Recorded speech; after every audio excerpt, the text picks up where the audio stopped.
Hello friends, this is Kuldeep Kumar Kohli, President, FORWA. Let's all unite to fight the builders' might for your right. The project is Godrej Highview LLP. The name of the project is Godrej Nature Plus.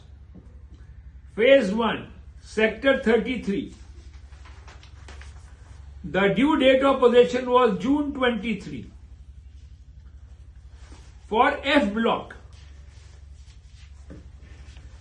the OC was not received for quite some time till the due date of possession.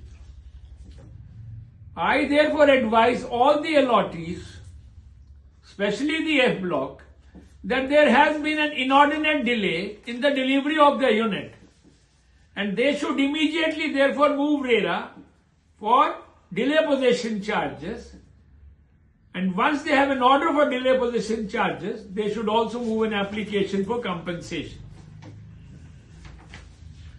In case you need any other information, have no reservations in calling me up on 8860332404.